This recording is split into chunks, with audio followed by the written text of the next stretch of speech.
Da Copa do Brasil, o time de Fernando Diniz enfrenta o Fortaleza amanhã no Castelão, às 7h. Muito bom dia para os amigos ligados nessa edição do Sport TV News. O São Paulo, depois da vitória sobre o Flamengo na partida de ida das quartas de final da Copa do Brasil no Maracanã, nem voltou para a capital paulista. O time treinou na última quinta-feira no Rio de Janeiro, faz um último treino na manhã desta sexta-feira também no Rio de Janeiro e aí sim viaja para Fortaleza, onde o time enfrenta o Fortaleza na tarde deste sábado. E o São Paulo tem uma possibilidade, embora dependa aí de uma série de combinação de resultados, mas o São Paulo tem a possibilidade de assumir a liderança do Campeonato Brasileiro já ao término desta rodada. Sempre lembrando que o São Paulo só tem, por enquanto, 17 jogos no Campeonato Brasileiro, tem, portanto, jogos a menos do que os 3 times que estão acima na tabela com relação ao São Paulo, que nesse momento é o 4º colocado. Para chegar à liderança, o São Paulo precisaria vencer o Fortaleza e torcer para que Internacional, Atlético Mineiro e Flamengo, primeiro, segundo e terceiro, respectivamente, não vençam as suas partidas, e aí o São Paulo terminaria a rodada na ponta da tabela do Campeonato Brasileiro. O São Paulo vai ter alguns desfalques para essa partida de amanhã contra o Fortaleza, né? O Arboleda segue com a seleção equatoriana para partidas das eliminatórias para a Copa do Mundo. O Tietê ainda se recupera, né? Ele contraiu o Covid-19, portanto segue como desfalque. E o terceiro e último desfalque para essa partida é o volante Luan, que tem sido titular. Ele está suspenso e, portanto, desfalca esse São Paulo do Fernando Diniz, que venceu as 2 últimas partidas no Campeonato Brasileiro, tenta chegar à 3ª vitória consecutiva e tenta, claro, sonha com a possibilidade de terminar essa rodada na liderança do Campeonato Brasileiro. Com 3 jogos a menos. Pois é, 3 jogos a menos, assim, não são 3 vitórias. Mas, Tá. como o time está jogando bem nesse momento, e isso é muito interessante, porque os seus jogos são adiados, e aí pode pegar um momento em que você tem 3 jogos, mas você está jogando tão mal que ninguém acredita que você vai ganhar os 3. Beleza, o que eu estou querendo destacar é o São Paulo tem condições, mesmo não tendo disputado 9 pontos, de... Sim, isso é espetacular. É um aproveitamento incrível, né? Se isso já é, mas se isso acontecer nessa rodada agora, realmente é algo que tem que se valorizar demais. Você ter 3 jogos a menos que os seus adversários, ou pelo menos quase todos eles, né? Porque tá uma baguncinha ali na 3 a menos que alguns, 2 a menos que outros. Isso. Goiás, Botafogo e... Não, mas estou falando dos que estão ali na frente, esses né? são adversários, né? Ó, Os nesse adversários. momento, o São Paulo tem 17 jogos, o Flamengo 20, o Atlético Mineiro 19 e o Internacional, que é o líder, 20.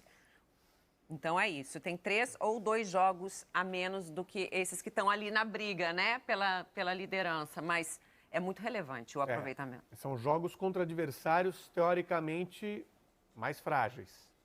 Tem uma possibilidade do São Paulo, não precisamos contar com os 9 pontos, mas tem uma possibilidade do São Paulo chegar na liderança do campeonato. Lembra de cabeça os confrontos? Goiás, Botafogo e não lembro o terceiro. O terceiro eu também não lembro. Não é São adversários que estão Paranaense? levados. O Lofredo que gosta de enfrentar time lá de cima, né? O São Paulo. Não, eu não. Eu gosto de enfrentar os de baixo. Então, é precisamente o que vai acontecer com o São Paulo. Vai jogar contra o Goiás, que é o Lanterna, o Botafogo que está sofrendo lá embaixo, então... Não é pequena a chance de o São Paulo, quando tiver o mesmo número de jogos que todo mundo, assumir a liderança do Campeonato Brasileiro. Acho até que o São Paulo está disputando a liderança sem esses jogos, né? O que é muito interessante. O que é muito interessante, que mostra um aproveitamento muito bom. Ceará também não Ceará e São Paulo, 25 de novembro, Goiás e São Paulo, 3 de dezembro, os 2 então fora, né?